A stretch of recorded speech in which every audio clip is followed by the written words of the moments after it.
Section 1. You will hear a woman calling a local museum about children's art and craft workshops. First, you have some time to look at questions 1 to 5.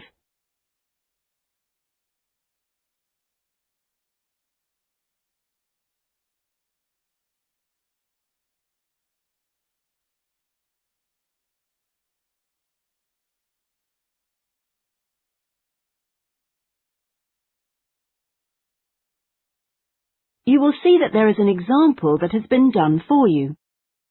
On this occasion only, the conversation relating to this will be played first. Good morning, Sidmouth Museum. Can I help you? Oh, yes. Good morning. I'm interested in the children's workshops, and I'd like a little more information, please. Do you mean the art and craft workshops? Yes, a friend of a friend mentioned them. The children do painting and make models and so forth. Yes, of course. Where to begin? First of all, as you probably know, they run every Saturday. The workshops are organised every Saturday, so Saturday has been written in the space. Now we shall begin. You should answer the questions as you listen, because you will not hear the recording a second time. Listen carefully and answer questions 1 to 5. Good morning, Sidmouth Museum. Can I help you? Oh, yes. Good morning. I'm interested in the children's workshops, and I'd like a little more information, please. Do you mean the art and craft workshops? Yes, a friend of a friend mentioned them. The children do painting and make models and so forth. Yes, of course. Where to begin? First of all, as you probably know, they run every Saturday. Fine. And what about ages? Well, all ages from 5 upwards are welcome, though we do ask that children below 8 years of age are accompanied by an adult. Fine. That wouldn't be a problem. What about cost? Well, I think you'll find them very reasonable. It's £2.50 a child, with 80p off for 2 or more children from the same family. Oh, yes. Very reasonable. And are they held in the main museum? Not exactly. They're nearby. Could you give me the full address? I don't know the area very well. Yes. It's Winter House. Right. And that's in Tamer Street. Could you spell that, please? Yes. Tamer Street. Lovely. And I do need to tell you that there's a security entrance, so you need to press the green button for someone to let you in. Don't press the red button, please. But don't worry, it's all clearly labelled. Okay. And one more question.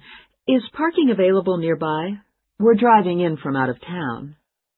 Your best bet is to leave your car at the back of the library. On a Saturday morning, there are plenty of spaces there. It's right next door to the museum. And can I ask about booking places?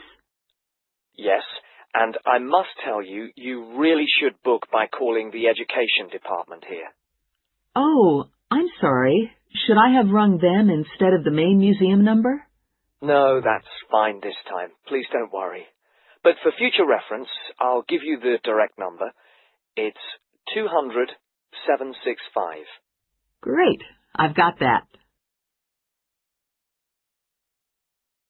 Before you hear the rest of the conversation, you have some time to look at questions 6 to 10.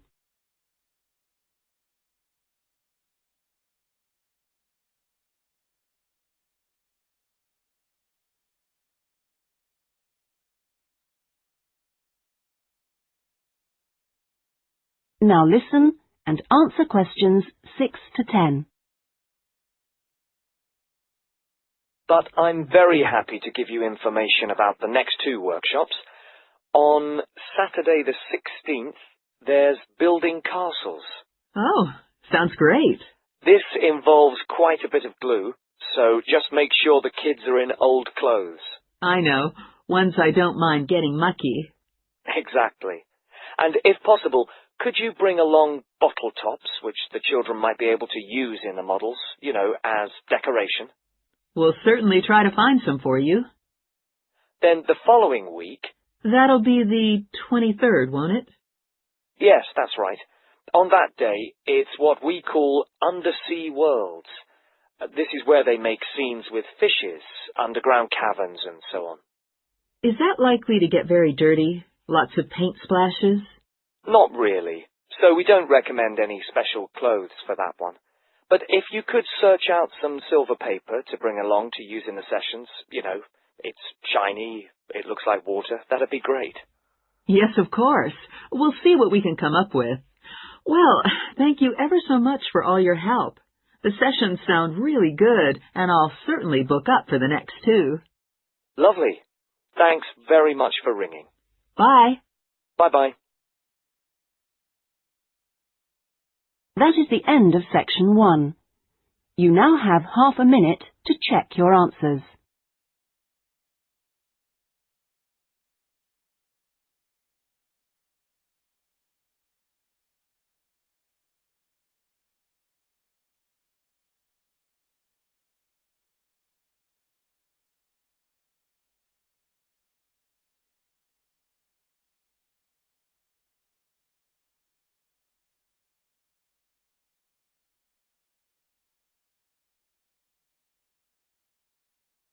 Now turn to section 2.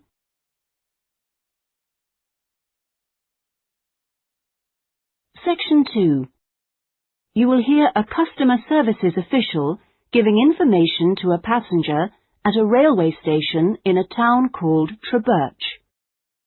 First, you have some time to look at questions 11 to 17.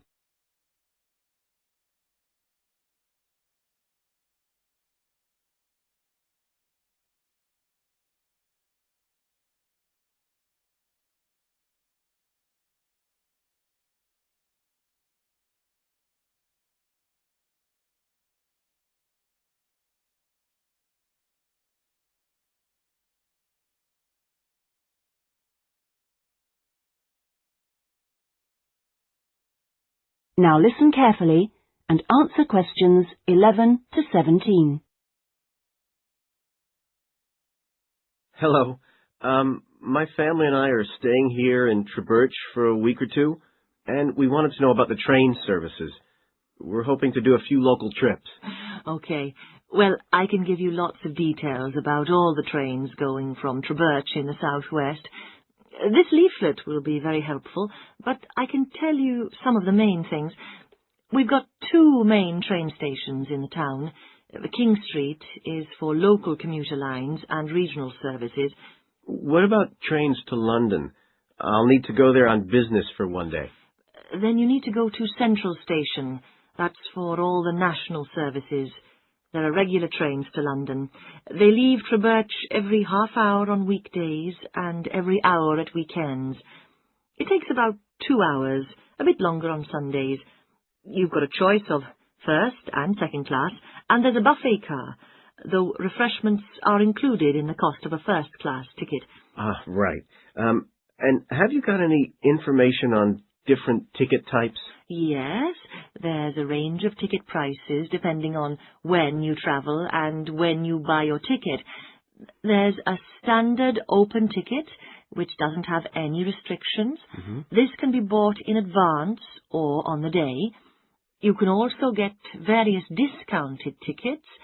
A popular one is called the Super Save, and this is okay for travel after 8:45. Then there is the special ticket, which is valid for travel after 10:15. The special tickets are also valid for travel at weekends. The cheapest tickets are called advance, and you have to buy them at least 6 days ahead. Only a certain number are available, and you have to make seat reservations for these. Before you hear the rest of the conversation, you have some time to look at questions 18 to 20.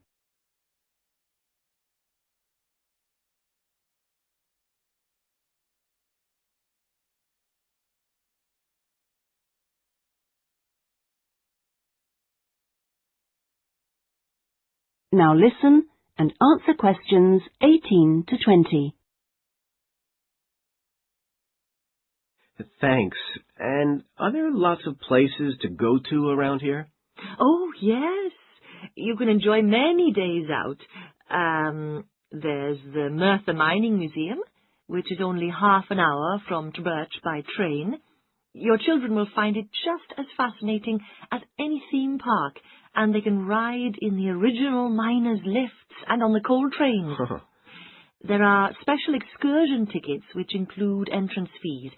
Mainline trains also offer direct services to Bristol, where you can visit the docks or spend a great day out with the children in the zoo, which is set in the parkland that used to surround the old castle.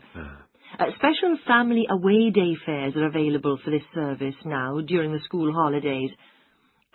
Alternatively, you can be in Birmingham in only an hour and a half, where there's lots to see and do, including the new and internationally acclaimed climbing wall, built on the site of the old aquarium. We will also be running a special service to Newport when the new Science Museum opens next year, as we anticipate a lot of visitors in the opening weeks. I'd advise you to call early to book your tickets. Is that okay? Yes, thanks. That is the end of section 2. You now have half a minute to check your answers.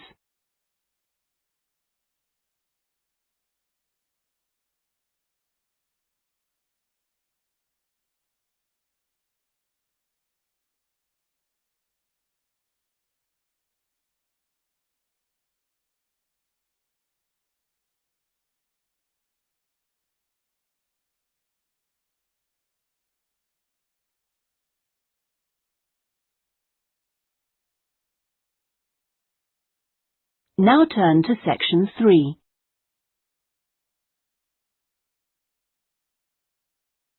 Section 3. You will hear a discussion between a tutor and an education student called Sandy about the student's dissertation. First, you have some time to look at questions 21 to 25.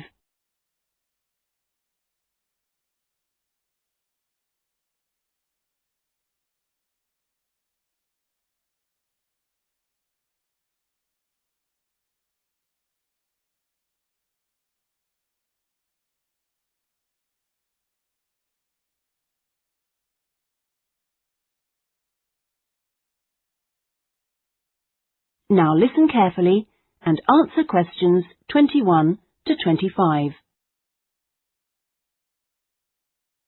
Hello, Sandy. How have you been getting on with your dissertation? Fine. And I've been working hard on the various action points we agreed on our last tutorial. Do you want to talk me through what you've done? Yeah, sure. Well, we agreed on 3 main targets for me to aim for. The first one was to find out about suitable data analysis software. Yes. And what I decided to do was to look through catalogues specialising in IT. That's a good idea. What did you come up with? I found the names of 2 promising ones. Right. But I also thought it'd be worthwhile talking to a lecturer. Oh, right. Who did you see? Jane Prince. Do you know her? She's in the computer centre? Yes, of course. She's the new head. Yes, well, she was very helpful. Oh, that's good. Did she suggest anything in particular? Yeah, she recommended software called VVAT and said I should book up for a couple of practice sessions using VVAT. Great. I'm sure you'll find them useful. And, of course, the second target was to draw up a survey checklist, which Yes, you emailed me it last week. Have you had a chance to look? Of course. I think it's good. Very much on the right lines.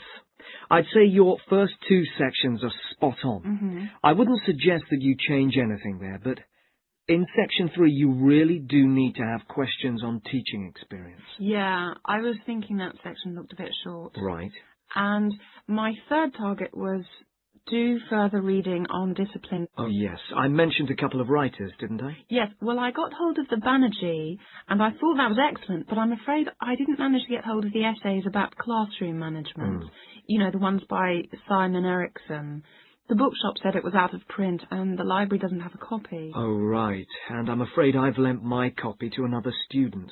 What I suggest you do is try the library again.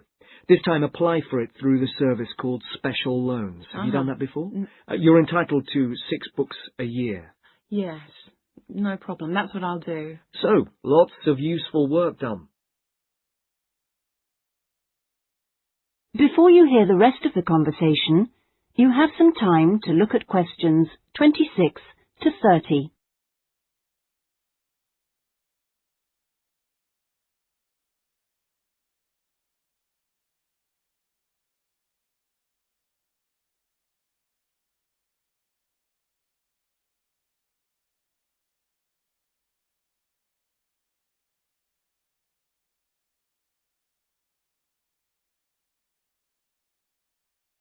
Now listen and answer questions 26 to 30.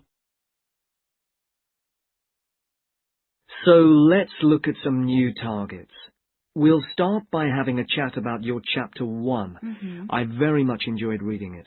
Your written style is very clear, and you've included lots of interesting descriptions of education in your target area. I've just got a couple of suggestions for some additional work. Of course. Could I just ask, what do you think I should call it? Well, I'd go for something like context review. What do you think? Well, short and to the point. Exactly. Now, as regards specific areas to work on, I'd be quite interested to have a few more statistics about the schools in the different zones. Oh, that wouldn't be a problem. I can get them from the internet. Great. And although you did make a reference to quite a few different writers, I think you should aim to cite more works written later than 2000. Okay. That's more difficult, but I can try. When do you want that done by? Oh, it's not urgent. I should aim for the end of term. But in the meantime, I think you should also be thinking about Chapter 2. Should I be drafting it already? No, but I think you should note down its main sections. Yes. You know, I always find that the hardest part... I always find it helpful to put some ideas on index cards. Yeah. And then you can sort them and even lay them out on the floor. It's a real help. Well, I'll certainly try it. Okay. When would the deadline be for that? My advice would be to get it done before you embark upon the research. You can always change it later if you need to. Okay, I'll get going on that then. That is the end of section 3. You now have half a minute to check your answers.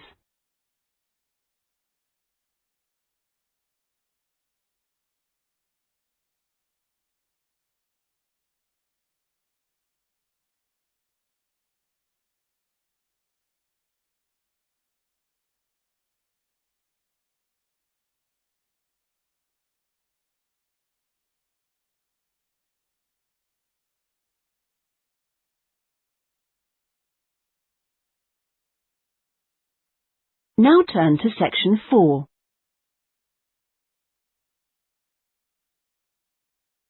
Section 4. You will hear part of a lecture about the history of moving pictures. First, you have some time to look at questions 31 to 40.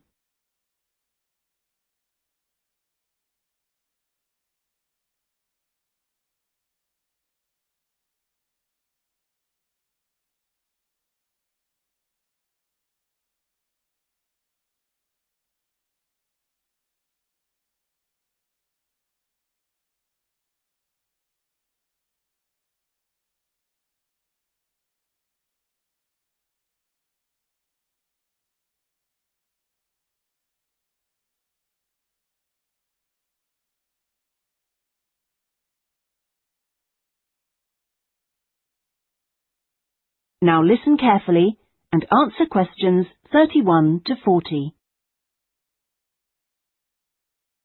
Many believe that the story first began in America in 1877, when 2 friends were arguing over whether a horse ever had all 4 feet, or hooves, off the ground when it galloped. To settle the bet, a photographer was asked to photograph a horse galloping, and the bet was settled because you could see that all the hooves were off the ground in some of the photos. What was even more interesting was that if the photos were shown in quick succession, the horse looked like it was running. In other words, moving pictures. The person who became interested in taking the moving pictures to its next step was the famous American inventor Thomas Edison. Actually, he didn't do the work himself, but rather asked a young Scotsman in his employ to design a system, which he did.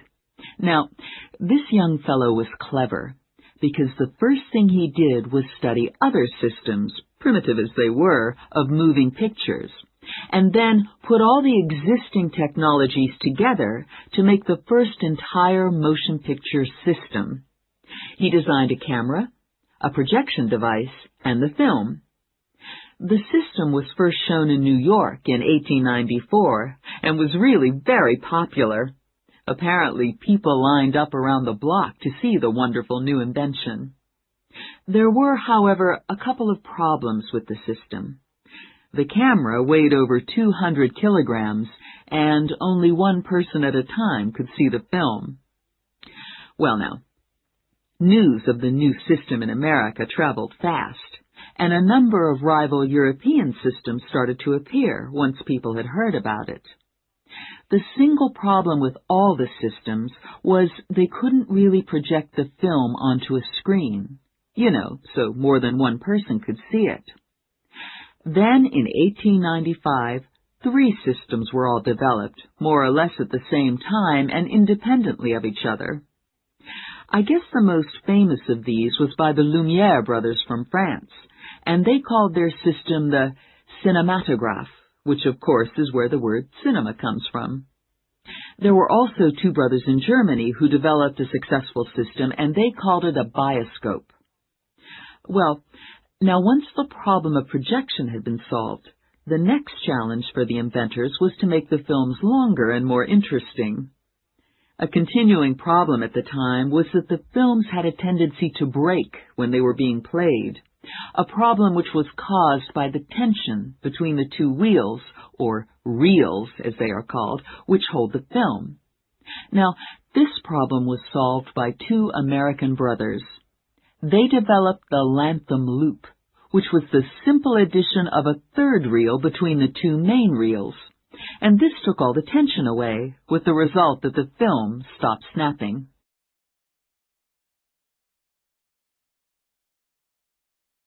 So now there was a real possibility of having films of more than 2 or 3 minutes.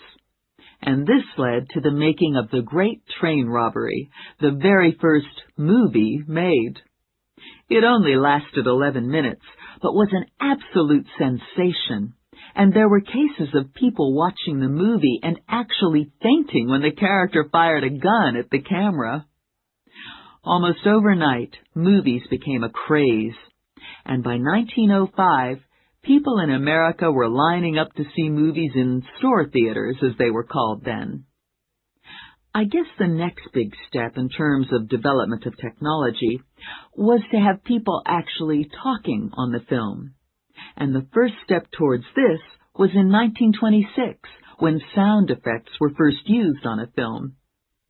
It wasn't until the following year, however, that the first talkie, as they were called then, was made. This film featured actors speaking only during parts of the film, and was called The Jazz Singer. And it wasn't until 1928 that the first all-talking film was produced, and this was called The Lights of New York. Unfortunately, the sound on this early film was not very good, and I believe they put subtitles on the film. That is, they printed the dialogue along the bottom of the film to compensate for this poor sound quality. Now, with the addition of sound, moving pictures became far more difficult to make. That is the end of section 4. You now have half a minute to check your answers.